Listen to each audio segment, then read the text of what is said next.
Hello সবাইকে, শুভ দুপুর। সবাই কেমন আছেন? ওয়েলকাম করছি আমার পাঁচমিশালি কিচেনে।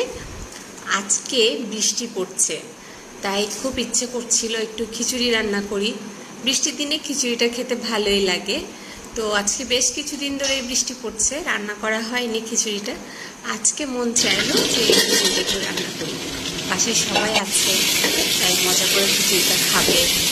তো আমি সবজিটাকে কাটাকুটি করে নিয়েছি। এরপর একটু আস্ত গরম মশলা দিয়ে, তেজপাতা, পাঁচফোড়ন দিয়ে ভেজে নিয়েছিলাম। তারপরে চাল ডালটাকে একসাথে করে ভেজে নিচ্ছি। তো এরপরে আমি রান্নাটা কমপ্লিট হয়ে গেলে কিন্তু পেঁয়াজ বেরেস্তাটা দিই। প্রথমে কিন্তু এখানে কোনো কাঁচা পেঁয়াজ আমি ইউজ করিনি। এখানে শুধু মশলার মধ্যে যাবে আদা আর লবণ, হলুদ, এইটুকুই। এর থেকে বেশি কিছু খিচুড়িতে লাগে না। আর আমি একটু জিরার গুঁড়োটা দিয়েছিলাম সামান্য পরিমাণে। এই ছিল আমার খিচুড়ি রান্না কমপ্লিট। তারপরে পেঁয়াজ বেরেস্তা দিয়ে ঘি দিয়ে নামিয়ে দিয়েছি।